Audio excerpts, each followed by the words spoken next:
जीवन में जो कड़वी बातें हो जाए प्लीज उन्हें भूलने की आदत डालिए। जीवन में कड़वाहट किसकी जिंदगी में नहीं आती, जीवन में अशुभ योग किसकी जिंदगी में नहीं आती, जीवन में विपरीत वातावरण किसकी जिंदगी में नहीं बनता। जरा एक बात बताओ, अरे अपने साथ तो हुआ ही क्या, एक बार कल्पना करो।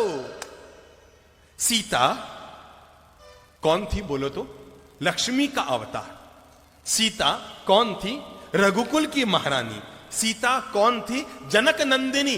सीता कौन थी? भगवान की पत्नी। अब जरा कल्पना करो तो, पैदा होने के लिए रामायण कहती है उन्हें मां की कोख न मिली, जमीन को फाड़ कर आना पड़ा। शादी हुई तो खुशियों का बैंड भी न बजा कि परशुराम बैंड बजाने पहुंच गए।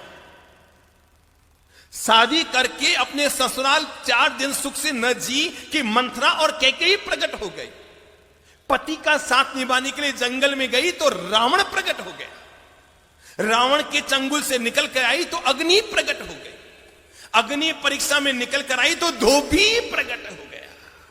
दिमाग लगाओ, दिमाग लगाओ सब लोग, हर भाई हर बहन अपनी जिंदगी को एक बार तोल लो कि अगर मुसीबतें जिसे हम जिंदगी में कहते हैं, अरे हमारी जिंदगी में मुसीबतें आई क्या है। हम में से कोई दावा नहीं कर सकता कि मैंने सीता की जिंदगी में जो मुसीबतें आई उसका 1% में मुसीबतें जिंदगी में झेली। हम में से कोई पुरुष दावा नहीं कर सकता कि जितनी साधना में तकलीफें भगवान महावीर ने उठाई उसका 1000वां हिस्सा भी हम में से किसी ने नहीं झेला,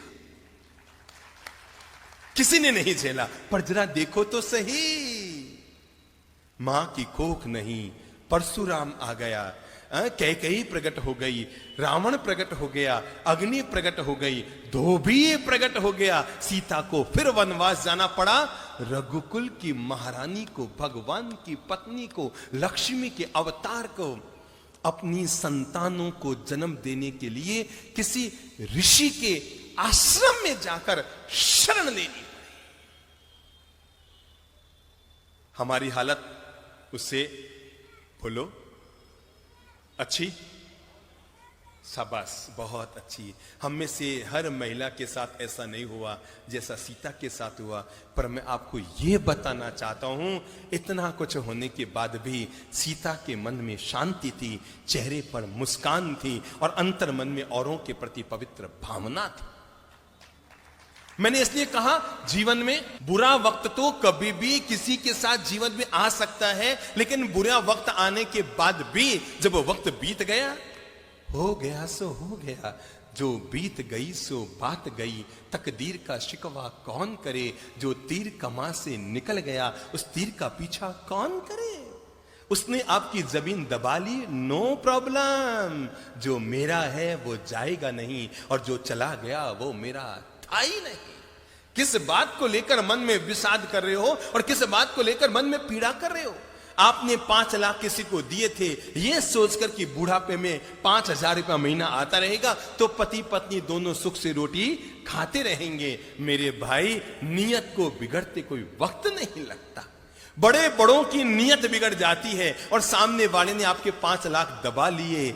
चिंता मत करो, ऊपर वाले की व्यवस्था बड़ी गजब की होती है। वो 99 द्वार बंद करता है, तब भी जिंदगी में एक द्वार जरूर जरूर जरूर खुला रखता है। 99 बंद द्वारों को देखना, इसका नाम है विषाद, और खुले एक द्वार की तलाश करना, इसका नाम है जीवन का प्रसाद। भूल जाओ, किसी ने आपके साथ गलत व्यवहार किया, कब तक उसकी गांठ मन में बांधे रखेंगे। किसी ने आपके 2 लाख डुबो दिए, अरे रुपये गए सो गए, कोई दिक्कत नहीं, आपकी नींद और चली गई, आपकी शांति और चली गई, आपकी मुस्कान और चली गई, आपकी सुख की रोटी हाथ से चली गई। रुपये गए सो गए, जाए भाड़ में। अरे सबके रुपये जाने ही हैं। आदमी जन्म लेता है ना तो लंगोट मां पहनाती, उसमें जेब नहीं होता, होता है क्या? और आदमी मरता है ना तो घर वाले कफन उड़ाते हैं, कफन में जेब नहीं होता। पर आदमी कितना मूर्ख होता है, जन्मने पर लंगोट में जेब नहीं, मरने पर कफन में जेब नहीं, और जिंदगी भर जेब जेब जेब जेब भरने में ही लगा रह जाता है। सबको छोड़ना है, सबको जाना है, छूट गया सो छूट गया, चला गया सो चला गया। जीवन का मंत्र याद रखो, जो मेरा है वो जाएगा नहीं, और जो चला गया वो मेरा।